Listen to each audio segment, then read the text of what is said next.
Hi friends, welcome to my channel.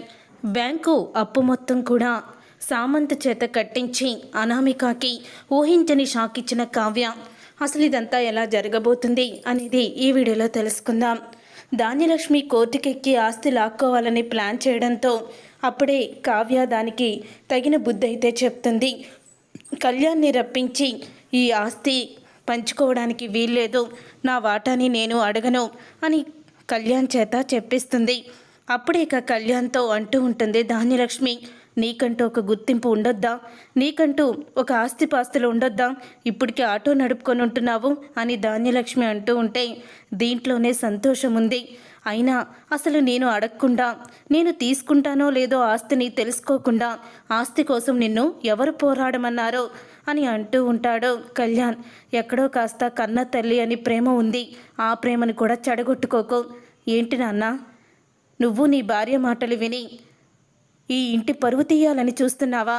తాతయ్య కోమాలో నుంచి బయటికి వచ్చాక ఆయన మళ్ళీ కోమాలోకి వెళ్ళే పరిస్థితి నువ్వు తీసుకొస్తావా అని ప్రకాశాన్ని నిలదీస్తాడు.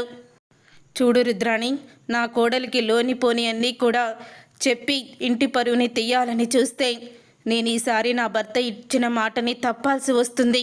నిన్ను నీ కొడుకుని నిర్దాక్ష్యంగా మెడబట్టుకుని బయటికి గెంటాల్సి వస్తుంది. బయటికి గెంటితే ఏం జరుగుతుందో తెలుసా? నువ్వు కోర్టుకు వెళ్ళి గీ పెట్టుకున్న ఆస్తి రాదు అని రుద్రానికి షాకిస్తుంది ఇందిరాదేవి.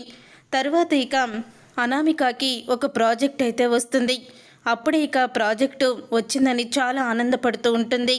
ఈరోజు మనం వేసిన ప్లాన్తో మన కష్టాలన్నీ పోయినట్టే అని కావ్య అయితే ఎంతో ఆనందపడుతూ ఉంటుంది. అవును, నువ్వు చెప్పింది నిజమే, ఈసారితో మన కష్టాలన్నీ పోయినట్టే అని రాజు కూడా ఆనందపడుతూ ఉంటాడు. మరోపక్క ఇక సామంత్నైతే కొత్త ప్రాజెక్టు ఫైల్ మీద సంతకం పెట్టమని ఒత్తిడి చేస్తుంది అనామిక. లేకపోతే వాళ్ళు స్వరాజ్ కంపెనీకి ఇస్తామంటున్నారు. ఇప్పుడు ఈ ప్రాజెక్టు వాళ్ళకి వెళ్తే అప్పు ఈజీగా తీర్చేస్తారు, కాబట్టి నువ్వు సంతకం పెట్టు అని అంటూ ఉంటుంది. అనామిక అయితే సామంత్ని. అనామిక మాటలు విని సామంత్ అయితే సంతకం పెడతాడు. తర్వాత సీతారామయ్య ఫ్రెండు వచ్చి అనామికతో అంటూ ఉంటాడు, వాళ్ళకి ప్రాజెక్ట్ ఇష్టం లేక మీకే ఇస్తున్నానమ్మా, సంతకం పెట్టారా ఫైల్స్ మీద అని అడుగుతూ ఉంటాడు. పెట్టారు అని సామంత్ సంతకం పెట్టిన ఫైల్ని ఇస్తుంది. అప్పుడే ఇక సామంత్ సంతకం పెట్టిన ఫైల్ని కావ్య అయితే తీసుకువెళ్తుంది. ఇక కావ్య తీసుకువెళ్ళిన తర్వాత సామంత్ దగ్గరికి బ్యాంకు వాళ్ళు అయితే వస్తారు. స్వరాజ్ కంపెనీకి సంబంధించిన అప్పులు మొత్తం మీరు కడతానని సంతకం పెట్టారు కదా, కాబట్టి మీరు ఇప్పుడు మాకు 80 కోట్ల అప్పు కట్టాలి అంటూ సామంత్కి దిమ్మ తిరిగే షాక్ ఇస్తారు బ్యాంకర్లు అయితే. అది విని అనామిక షాక్, మమ్మల్ని రోడ్డును పడేసి ఆనందపడదామనుకున్నావు, నీ ప్లాన్ని నీకే తిప్పికొట్టానని కావ్య అనామికకి షాక్ ఇస్తుంది. చూసారుగా ఫ్రెండ్స్, ఈ వీడియో మీకు నచ్చితే తప్పకుండా లైక్ చేసి ఛానల్ని సబ్స్క్రైబ్ చేసుకొని పక్కనే ఉన్న గంట సింబల్పై ఆల్ అని క్లిక్ చేయండి.